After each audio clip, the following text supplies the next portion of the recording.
ভাইয়েরা এবার রাজি হলেন। জুবায়ের তার ছোট গাধা রাহিমে ভাইয়েরা ঘোড়ায় চড়ে মরুভূমিতে গেলেন। কিন্তু সেখানে গিয়ে তারা যা দেখল তা কল্পনাও করেনি। দড়ি খালি পড়ে আছে, আবুলগুল উধাও। তারা অবাক হয়ে একে অপরের দিকে তাকাতে লাগলেন। জুবায়ের নিজেও বুঝতে পারলেন না কিভাবে আবুলগুল পালালো, যদিও তিনি নিজে হাতে তাকে খুব শক্ত করে বেঁধেছিলেন। জুবায়ের যখন ভাইয়েদের কাছে সাহায্য চাইতে গ্রামে গিয়েছিলেন, তখন আবুলগুলের মেয়ে ফাতিমা তার বাবাকে খুঁজতে বের হয়েছিল। সে খেজুর গাছের পাশে তাকে দড়ি দিয়ে বাঁধা অবস্থায় পেয়ে তাকে ছাড়ানোর চেষ্টা করেছিল, কিন্তু পারেনি। ফাতিমার কাছে একটা হায়না ছিল, যাকে তার বাবা ছোটবেলায় এনে দিয়েছিল। সে ছোট্ট বাচ্চা থেকে তার যত্ন নিয়েছিল। বড় হয়ে সেটা তার প্রতি একনিষ্ঠ হয়ে উঠেছিল। সে হায়নার পিঠে চড়ে ঘুলদের উপত্যকার দিকে ছুটল এবং তার আত্মীয়দের কাছে সাহায্য চাইল। তারা পৌঁছে যা ঘটেছে তা জানালো এবং কিভাবে জুবায়ের তার বুদ্ধি দিয়ে তার বাবাকে পরাজিত করেছে, ঠিক যেমন আগে তার মাকে করেছিল। তখন তাদের দুজন দুটো বুনো মহিষের টানা একটা বড় কাঠের গাড়িতে চড়ে আবুল গুলের কাছে গেল, তাকে তুলে গাড়িতে রাখল এবং ঘুলদের উপত্যকায় ফিরে নিয়ে গেল। তাদের নেতা তাকে দেখে প্রচণ্ড রাগান্বিত হল এবং বলল, সেই ছোট্ট ছেলে আমাদের একজনের সাথে এসব কিভাবে করল। সে শপথ করল যে জুবায়েরের কাছ থেকে প্রতিশোধ নেবে এবং তাকে তার কাজের জন্য অনুতপ্ত করবে, এবং তার গ্রামের বাকিদের জন্য সে একটা শিক্ষা হয়ে থাকবে। আর জুবায়ের আবুলগুলকে খুঁজতে থাকলেন এবং জানতেন না যে তার ভাইদের কাছে সাহায্য চাইতে যাওয়ার সময় এসব ঘটে গেছে। শেষে জুবায়ের তার ভয়কে জয় করে আবুলগুলের বাড়িতে গিয়ে লুকিয়ে খুঁজতে সিদ্ধান্ত নিলেন। তিনি সাবধানে আবুলগুলের বাড়িতে ঢুকলেন, কিন্তু বাড়ি খালি পেয়ে কাউকে পেলেন না। হতাশ হয়ে তিনি গ্রামে ফিরে যাবার সিদ্ধান্ত নিলেন। গাধা রাহিমে চড়ে রওনা দিলেন। পথে তিনি নিজের মনে বলছিলেন, আবুলগুলটা কোথায় গেল আর এভাবে কি করে অদৃশ্য হয়ে গেল। এমনকি তিনি ভাবতে লাগলেন যে তার ভাইরা ঠিকই বলেছিল এবং যা ঘটেছে তা শুধুই তার কল্পনা। গ্রামের কাছে পৌঁছে তিনি হঠাৎ গাধা থামিয়ে দিলেন এবং যা দেখলেন তা বিশ্বাস করতে পারলেন না। তিনি আবার আবুলগুলের পায়ের ছাপ দেখতে পেলেন।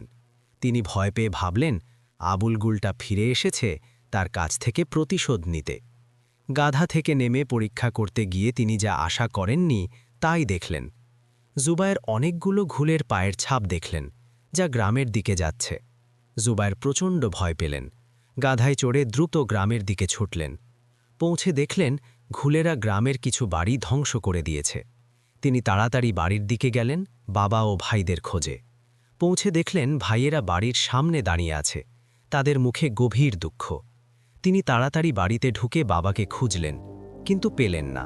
ভাইদের জিজ্ঞেস করলেন, তারা বললেন, তোমাকে মরুভূমিতে রেখে আমরা যখন গ্রামে ফিরলাম বেশিক্ষণ থাকতে পারিনি।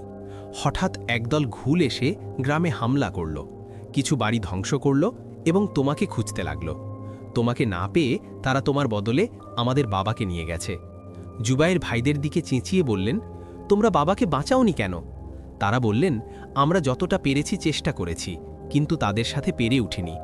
তারপর একজন তার দিকে তাকিয়ে বলল, জেনে রাখো জুবায়ের, এসবের জন্য তুমিই দায়ী। জুবায়ের ভাইদের বললেন, এখন দোষারোপের সময় নয়, চলো বাবাকে উদ্ধার করতে যাই। জুবায়ের তার ছোট্ট গাধা রাহিমে চড়লেন। ভাইয়েরা ঘোড়ায় চড়লেন এবং ঘুলদের পায়ের ছাপ অনুসরণ করে মরুভূমির দিকে রওনা দিলেন।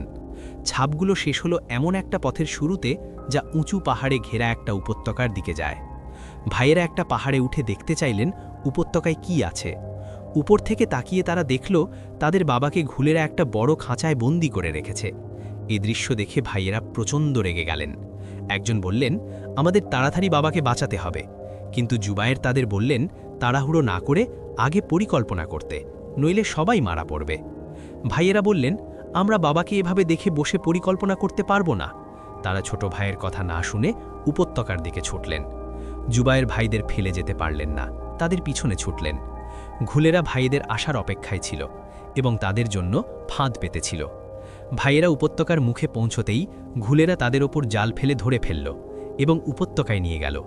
জুবায়ের ভাইয়েদের থেকে পিছিয়ে ছিলেন, কারণ ঘোড়াগুলো তার ছোট্ট গাধার চেয়ে দ্রুত। তিনি যা ঘটেছে দেখে ঘুলেরা দেখার আগেই দ্রুত পালিয়ে গেলেন। এভাবে জুবায়ের তার বাবা ও সব ভাইকে হারালেন। তার দুঃখ কষ্ট বেড়ে গেল এবং তিনি সিদ্ধান্ত নিলেন সমাধান না পাওয়া পর্যন্ত গ্রামে ফিরবেন না। তিনি লুকিয়ে পাহাড়ের ওপর উঠে আবার উপত্যকা দেখলেন, হয়তো কোনো উপায় পাবেন। উপর থেকে তাকিয়ে তিনি দেখলেন একটা পিছনের পথ যা ঘুলদের উপত্যকায় যায়, এবং দেখে মনে হলো সে পথ পরিত্যক্ত, কেউ যায় না। জুবায়ের পাহাড় থেকে নেমে গাধা রাহিমে চড়ে সেই পিছনের পথে রওনা দিলেন। তিনি জানতেন না সেই পরিত্যক্ত পথে তার জন্য বিপদ অপেক্ষা করছে। পথের কাছে পৌঁছতেই গাধাটা হঠাৎ থেমে গেল। জুবায়ের বুঝতে পারলেন না কি হলো। তিনি গাধাকে আবার চলতে বললেন, কিন্তু গাধা চলতে অস্বীকার করল, যেন জায়গায় জমে গেছে। তারপর হঠাৎ লাফ দিয়ে জুবায়েরকে পিঠ থেকে ফেলে দিল। জুবায়ের বললেন, বন্ধু, তোর কি হলো? তুই কি এই ভয়ঙ্কর জায়গায় আমাকে ফেলে চলে যেতে চাস? গাধার ওপর থেকে নিরাশ হয়ে জুবায়ের পায়ে হেঁটে চলতে শুরু করলেন। এই পথে বালির ঢিবি অদ্ভুতভাবে বেশি ছিল। হঠাৎ জুবায়ের অনুভব করলেন তার পা বালির মধ্যে ডুবে যাচ্ছে এবং কিছু একটা তাকে নিচে টানছে। তিনি বুঝলেন এটাই তার শেষ, এবং গাধাটা ঠিকই জানত যে এটা চলমান বালি। কিন্তু তিনি বালি আঁকড়ে ধরে গাধাকে ডাকতে লাগলেন। গাধা রাহিম যখন তার কাছে এলো, জুবায়ের তার গলায় ঝুলে থাকা দড়ি ধরলেন। তারপর গাধা জায়গা থেকে সরে গিয়ে জুবায়েরকে বালির বাইরে টেনে বের করে আনল। জুবায়ের অবাক হয়ে দাঁড়িয়ে রইলেন। বিশ্বাস করতে পারছিলেন না যে তিনি এখনও বেঁচে আছেন এবং সেই ভয়ঙ্কর চলমান বালি থেকে বেঁচে আছেন। তিনি অনেক আল্লাহর শুকরিয়া আদায় করলেন। তারপর গাধা রাহিমের কাছে গিয়ে তাকে জড়িয়ে ধরে বললেন, আমি জানতাম না তুই আমাকে বাঁচাতে চাইছিলি। বাবা ও ভাইদের কথা মনে পড়তেই তিনি যে করেই হোক পথ চালিয়ে যাওয়ার সিদ্ধান্ত নিলেন। কিন্তু যাওয়ার আগে তিনি কিছু পাথর নিয়ে বিভিন্ন জায়গায় ছুঁড়ে চলমান বালির জায়গাগুলো চিহ্নিত করলেন। এভাবেই জুবাইরও তার গাধা আর বালিতে পড়ল না। উপত্যকার কাছে পৌঁছে তিনি গাধা রাহিম থেকে নেমে সাবধানে লুকিয়ে ভিতরে ঢুকতে লাগলেন, যাতে ঘুলেরা তাকে দেখতে না পায়। আরও কাছে গিয়ে তিনি দূর থেকে তার বাবা ও ভাইদের দেখলেন। তারা একটা বড় খাঁচায় বন্দী এবং দুজন ঘুল তাদের পাহারা দিচ্ছে। কিন্তু তারা দুজনেই ঘুমিয়েছিল। জুবাইর সুযোগটা কাজে লাগাতে চাইলেন এবং খাঁচার কাছে যেতে শুরু করলেন, কিন্তু তাদের একজন জেগে উঠে তাকে দেখে ফেলল। জুবাইর তাড়াতাড়ি পিছনের পথে পালালেন। ঘুলটা তার সঙ্গীকে জাগালো এবং দুজনে তার পিছু ধাওয়া করল। কিন্তু জুবাইর তার গাধা রাহিম নিয়ে পালিয়ে গিয়েছিলেন। তিনি দৌড়াতে লাগলেন এবং বালির ঢিবি এড়িয়ে চললেন।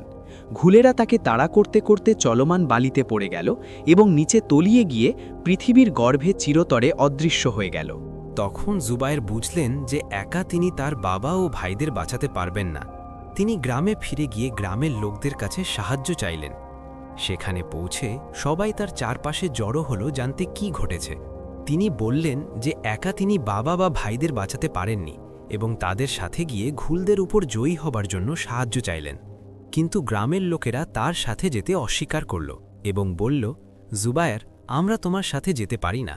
তোমার বাবা ও ভাইদের বাঁচানো এখন অসম্ভব হয়ে গেছে, আর আমরা এই ভয়ঙ্কর ঘুলদের থেকে নিজেদের জীবনের ভয়ে আছি। জীবন মূল্যবান, এভাবে আমরা তা হারাতে পারি না। গ্রামের লোকেরা তাকে হতাশ করে দিলে জুবায়ের দুঃখে কষ্টে বাড়ি ফিরলেন। তিনি একাকিত্ব ও নিরাশায় ভুগতে লাগলেন এবং নিজের মনে বললেন, আমি কি করব? গ্রামের লোকেরাও আমাকে ছেড়ে দিল, কিন্তু আমি আমার বাবা ও ভাইদের এভাবে ফেলে রাখতে পারি না। আমাকে অবশ্যই কোনো উপায় বের করতে হবে, যাতে ঘুলদের হাত থেকে তাদের মুক্ত করতে পারি। তারপর তিনি তার গাধা রাহিমে চড়ে মরুভূমিতে রওনা দিলেন, কোনো সমাধান বা উপায় খুঁজতে। পথ চলতে চলতে তিনি একটা বড় বুনো মহিষের পাল দেখলেন। তখন তার মাথায় একটা পাগলের মতো আইডিয়া এলো। জুবায়ের সিদ্ধান্ত নিলেন এই পালকে কাজে লাগিয়ে ঘুলদের ওপর হামলা করবেন, যাতে বাবা ও ভাইদের বাঁচাতে পারেন। কিন্তু তিনি একটু অপেক্ষা করে দূর থেকে পর্যবেক্ষণ করলেন যে এই পালের নেতা কোনটা। তিনি দেখলেন একটা বিশাল মহিষ তাদের সামনে চলছে এবং পাল তার পিছনে। জুবায়ের বুঝলেন এটাই তাদের নেতা। কাছে গিয়ে তিনি দেখলেন পালের কিছু মহিষ একটা জলাশয়ের চারপাশে ঘিরে তাদের একটা বাচ্চাকে বাঁচানোর চেষ্টা করছে। জুবায়ের জলাশয়ে নেমে বাচ্চাটাকে ধাক্কা দিয়ে বাইরে বের করে আনলেন। তারপর নেতা মহিষের কাছে গিয়ে তার পিঠে চড়লেন। দেখলেন সে শান্তভাবে দাঁড়িয়ে আছে, যেন উপকারের বদলা দিতে চায়। জুবায়ের তার পিঠে চড়ে শক্ত করে ধরলেন এবং ঘুলদের উপত্যকার দিকে ছুটলেন, পুরো পাল তার পিছনে। উপত্যকার কাছে পৌঁছে পাল যখন দূর থেকে ঘুলদের দেখল, তারা ভয়ঙ্কর শব্দ করতে লাগল। এতে ঘুলেরা রেগে গেল, কারণ ঘুলেরা বুনো মহিষ শিকার করে এবং তাদের দিয়ে ভারী পাথর বোঝাই গাড়ি টানাত। জুবায়ের মহিষদের ঘুলদের প্রতি ঘৃণার সুযোগ নিয়ে হামলা শুরু করলেন। তিনি দ্রুত ঘুলদের দিকে ছুটলেন, পুরো পাল তার পিছনে। হঠাৎ ঘুলেরা অনুভব করল যেন মাটি কাঁপছে। তারা তাকিয়ে দেখল বিশাল বুনো মহিষের পাল ভয়ঙ্কর গতিতে তাদের দিকে আসছে। কিছু ঘুল হামলা ঠেকাতে চাইল, কিন্তু মহিষেরা তাদের পায়ের তলায় পিষে ফেলল। বাকিরা পরিত্যক্ত পথে পালাতে গিয়ে চলমান বালিতে ডুবে গিয়ে পৃথিবীর গর্ভে অদৃশ্য হয়ে গেল। জুবায়ের তাকিয়ে দেখলেন গ্রামের লোকেরা তার দিকে আসছে তাকে সাহায্য করতে। মনে হলো তার প্রতি তাদের অনুতাপ হয়েছে। তারা মাটিতে পড়ে থাকা ঘুলদের বাঁধতে শুরু করল। তখন জুবায়ের দৌড়ে গিয়ে বাবা ও ভাইদের খাঁচা থেকে বের করে আনলেন। বাবা তাকে জড়িয়ে ধরে বললেন, আমি জানতাম জুবায়ের, তুমি একটা উপায় বের করবে এবং আমাকেও তোমার ভাইদের ঘুলদের হাত থেকে বাঁচাবে। তারপর ভাইয়েরা তার দিকে তাকিয়ে বললেন, এখন আমরা বুঝেছি জুবায়ের, বুদ্ধি ও চিন্তাভাবনা চিন্তাহীন সাহসের চেয়ে অনেক ভালো। জুবায়ের তাকিয়ে দেখলেন তার গাধা রাইম তার দিকে আসছে।